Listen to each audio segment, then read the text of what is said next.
Report director general को 2 साल पहले दी है, वे उसे प्रकाशित करने की सोच भी रहे होंगे।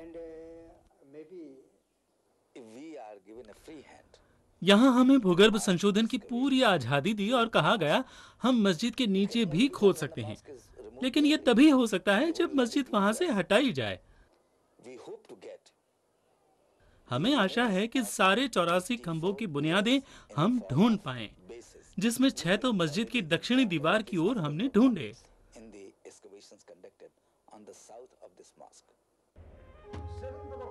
7 अक्टूबर 1984 को बड़ी तादाद में लोगों ने अयोध्या आकर उसी जगह मंदिर पुनर्निर्माण का संकल्प किया। ये आंदोलन अब स्वाधीनता संग्राम जैसा सबसे बड़ा जन आंदोलन होने की दिशा में चलने लगा है। फिर आया वो ऐतिहासिक दिन 1 फरवरी 1986, जब मस्जिद के दरवाजों को लगाया ताला। जिला सत्र न्यायालय ने 1949 के प्रशासनिक आदेशों को खारिज करते हुए निकाल दिया। न्यायालय ने हिंदुओं की पिछले 36 सालों से वहां जाते रहने की बात मानते हुए ताले निकालने के आदेश दिए। 23 मार्च 1951 फैजाबाद सत्र न्यायालय के दूसरे एक न्यायाधीश के निरीक्षण के अनुसार उस जगह का इस्तेमाल 1936 के बाद कभी भी मस्जिद जैसा नहीं हुआ और न ही वहां कभी नमाज पढ़ी गई। इसके बाद का ऐतिहासिक क्षण रहा 19 नवंबर 1989, जब मंदिर पुनः निर्माण की नींव का पत्थर रखा गया। शिलान्यास समारोह में पहला पत्थर एक हरिजन से रखवाया गया। इससे प्रतीकात्मक संदेश ये रहा कि वहां सिर्फ नींव का पत्थर ही नहीं, बल्कि एक नए समाज निर्माण की शुरुआत भी होगी।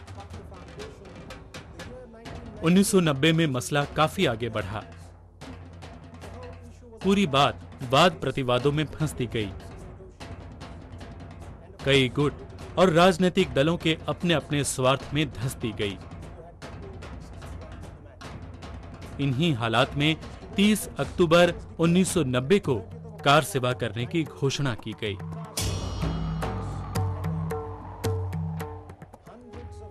लाखों लोग अयोध्या में इकट्ठे होने लगे।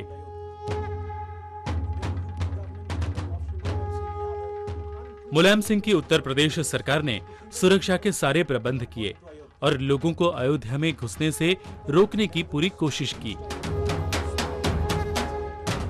लेकिन फिर भी सुनियोजित कार सेवा उसी दिन यानी 30 अक्टूबर 1990 को हुई।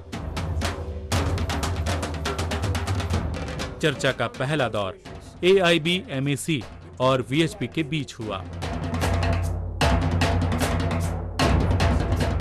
1 और 2 दिसंबर 1990 में हुई चर्चा में लेन देन की प्रक्रिया पर बहस हुई। 22 दिसंबर 1990 AIB-MAC और VHP दोनों ने अपने अपने पक्ष के दस्तावेज एवं सबूत जमा करवाए। 6 जनवरी 1991 को VHP ने अपने प्रतिवादी AIB-MAC के बयान पर प्रत्युत्तर दिया। सरकारी कार्यवृत्त के अनुसार 6 जनवरी 1991 को VHP ने अपने उत्तर में AIB-MAC के जन्मस्थल के अधिकार को ठुकराते हुए हर पहल का सटीक जवाब दिया।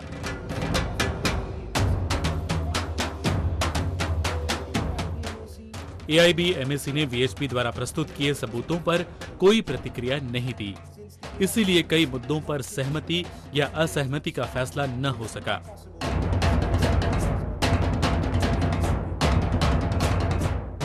इसके बाद भी 21 जनवरी 1991 को AIB-MAC ने आगे कुछ भी नहीं किया। वाद प्रतिवाद, चर्चा, बैठकें, ये सब तो होता ही रहेगा,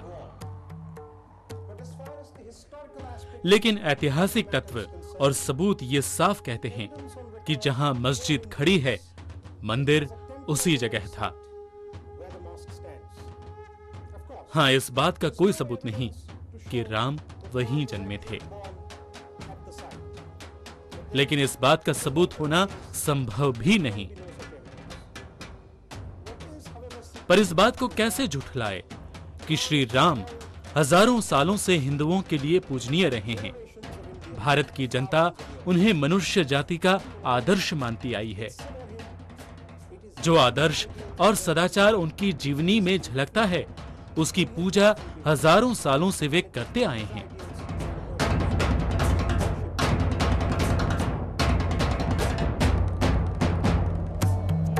जहां तक श्री राम का सवाल है, उन्होंने खुद अपने आप को मसीहा, ईश्वर या ईश्वरी अंश कभी नहीं कहा। वाल्मीकि रामायण में अपने बारे में कहते हैं, आत्मानं मानुषं मन्ये रामं दशरथात्मजम्। राम दशरथ नामक मनुष्य का बेटा, जिसने अपना पूरा जीवन एक मनुष्य की तरह बिताया। एक मनुष्य पर असाधारण क्षमतायुक्त श्री राम को मर्यादा पुरुषोत्तम नाम से भी जाना जाता है। मर्यादा पुरुषोत्तम का मतलब है जीवन की हर अंग में इंसानी प्रयासों से ऊपर उठकर कुछ करने की क्षमता रखने वाला इंसान। बचपन में उन्होंने चांद की तमन्ना की। बेटे के रूप में उन्होंने पिता की हर इच्छा का पालन किया। युद्ध में रणनीति तहत अपने दुश्मन के भाई विभीषण से दोस्ती की। सुग्रीव के दोस्त के रूप में वाली को मारा, जबकि उसे मारने का कोई वैयक्तिक कारण नहीं था। योद्धा के रूप में अपनी पत्नी को छुड़ाने के लिए रावण से महायुद्ध किया। अगर ऐसा व्यक्ति हजारों सालों से पूजा जाता है और उसके भक्त दिल से मानते हैं कि उसने अयोध्या में इस जगह पर जन्म लिया है, तो उस आदर्श व्रत राम को वो जगह देनी चाहिए। श्री राम के लिए नहीं तो उनके भक्तों के लिए। दोस्तों, जैसे मैंने शुरुआत में कहा था, आपके सामने कुछ तथ्य रखूंगा जिससे आपको इस विषय में अपना मत बनाने में मदद मिल सके।